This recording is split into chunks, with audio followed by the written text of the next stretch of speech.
మీరు చేసిన పాపం పుట్టలాగా పెరిగి అది మా నెత్తి మీదకి వచ్చింది. 2014 నుంచి 2023 వరకు 10 ఏళ్ళు మీరు ఎగదొబ్బిందంతా తడిసి మోపెడై తట్టడై అప్పుల భారం నెత్తి మీద పడి అవన్నీ కలిపితే ఇక్కడికి వచ్చింది.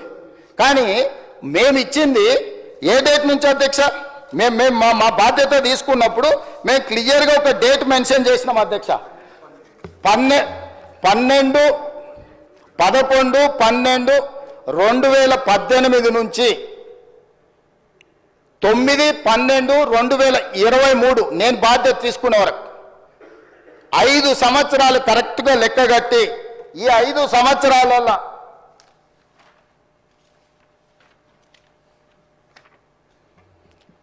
12th December 2018 to 9th December 2023 సరిగ్గా ఈ 5 సంవత్సరాల మధ్యలో రైతులు తీసుకున్న లోన్లను మాత్రమే పరిగణలోకి తీసుకున్నాం. జీవోలు అదే చెప్పినాం అధ్యక్ష. వాళ్ళు ఎగబెట్టింది ఉమ్మడి రాష్ట్రంలో పెండింగ్ ఉన్నది 2014 నుంచి 2018 వరకు తీసుకున్న పెండింగ్ ఉన్నాయి, లేకపోతే వాళ్ళు మిత్తిలు కట్టకుండా వదిలేసినాయి. ఇవన్నీ లెక్క కడితే రైతుల ఎస్ఎల్బిసి బ్యాంక్ ఏం చెప్తుంది అధ్యక్ష?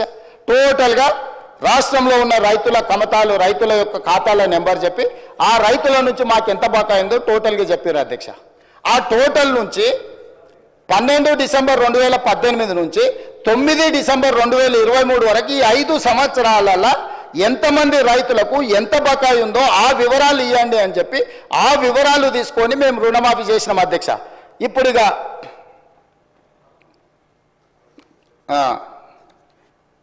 చంద్రశేఖరరావు గారు ఈ సభలోనే చెప్పిండు అనుకుంటా అధ్యక్ష, ఇది మొత్తము రైతుల రుణాలను ఒకేసారి మాఫీ చేయలేము, 8,000 కోట్ల రూపాయలు కావాలి, మా దగ్గర నల్ల డబ్బు లేదు అంటే ప్రభుత్వంలో లేదని వాళ్ళ దగ్గర లేదని అనుకునేవి అధ్యక్ష.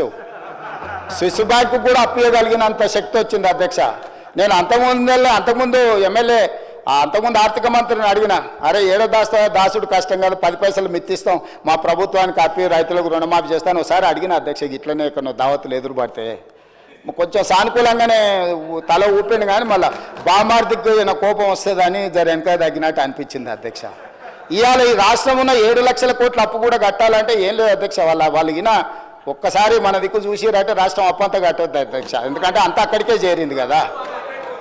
సో రైతులకు ఇవ్వడానికి 8,000 కోట్ల రూపాయలు కూడా నా దగ్గర లేవు అని చెప్పి ఈరోజు రైతుల కోసం మేము బ్రతుకుతున్నాం, రైతుల కోసం మేము ప్రాణాలు ఇస్తాం, రైతుల కోసం మా కిడ్నీలు కూడా ఇస్తాం. ఏంది అధ్యక్ష? మీరు ఒకవేళ ఇచ్చినా కూడా మీకున్న షుగర్ లెవెల్స్కి అవి పనికిరావు అధ్యక్ష. ఒకవేళ మీరు ఇద్దామని ముందుకు వచ్చినా ఆ పరిస్థితి లేదు తీసుకోవడానికి. సో మీరు ఏం చేసిండ్రో వెనక్కి తిరిగి చూసుకోకుండా ఎందుకు అధ్యక్ష నాకు ఈ పాపం, నాకు ఈ శిక్ష? మీరు చేసిన పాపాలన్నీ నేను చదవాల్సి వస్తుంది అధ్యక్ష. ఇది నాకు శిక్షలాగా అయిపోయింది. ఈ శిక్ష నాకు వద్దు అధ్యక్ష. నేనేమంటున్నా అంటే నేను ఒక పాజిటివ్ దృక్పథంతో ముందుకు వెళ్ళాలనుకుంటున్నా. కాబట్టి దయచేసి రుణమాఫీ చేస్తే సరిపోతుందా? జీతాలు పింఛన్లు ఇవ్వద్దా? ఇప్పటిదాకా ప్రభుత్వ ఉద్యోగస్తులకు కూడా ఇవ్వండి, లక్షల కోట్ల జీతాలు వచ్చేటోళ్ళకి ఇవ్వండి, ఐఏఎస్లకు ఐపీఎస్లకు కూడా ఇవ్వండి, టాటాలకు బిర్లాలకు కూడా ఇవ్వండి. ఆయన దోస్తు అదానికి ఆయనకు ఫ్లైట్ ఇచ్చి దావత్ చేసుకుని అదానికి ఏమంటాడు? ఇటలీ నుంచి నిన్నమన్న యునైటెడ్ కింగ్డమ్ నుంచి వచ్చింది కదా ఎఫ్ఈఓ సిఓ కూడా ఇక్కడ భూమి కొంటే ఆయన కూడా ఇవ్వమంటాడు. ఎట్లా ఇంత బాధ్యత లేకుండా ఇట్లా మాట్లాడుకుంటూ పోతే ఇది ఏ రకంగా సమంజసం అధ్యక్ష? అదేవిధంగా అధ్యక్ష అదేవిధంగా అధ్యక్ష ఈరోజు నువ్వు ఎంత అరిసినా ఆయన నీకేమి ఇయ్యాడు. ఇప్పుడు నువ్వు ఆయన పేరు ఎంతో తలుచుకున్నా పాపం ఇప్పుడేం వరం ఇచ్చేటట్టు లేడు.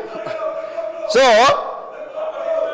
ఈరోజు అందుకే రాష్ట్రానికి వచ్చిన 100 కూడా మన స్కిల్ యూనివర్సిటీ కోసం 100 కోట్లు, తెలంగాణ యువత కోసం తీసుకుంటే కడుపు మండి మాకు రాలేదని అక్కస్తోటి నానా యాగి చేస్తే ఆ పిల్లల స్కిల్ డెవలప్మెంట్ యూనివర్సిటీకి తీసుకున్న 100 కోట్లు కూడా వాపసు ఇవ్వాల్సి వచ్చింది అధ్యక్ష.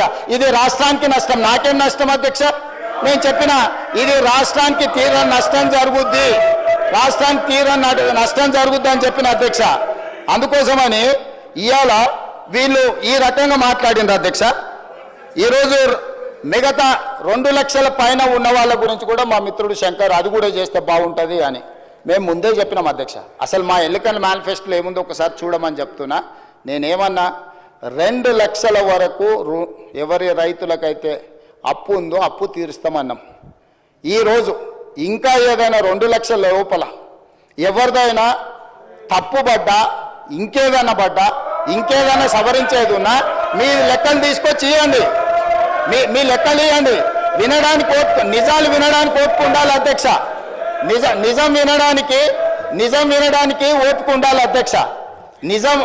నిజం అనేది కొంచెం చేదుగుంటుంది అధ్యక్ష. ఈ చేదు గుళికలు కొంచెం మింగాల్చి, ఎందుకంటే 10 ఏళ్ళు చేసిన పాపాలకు ఇది తప్పదు అధ్యక్ష. ఇది చాలా చిన్న శిక్ష అధ్యక్ష.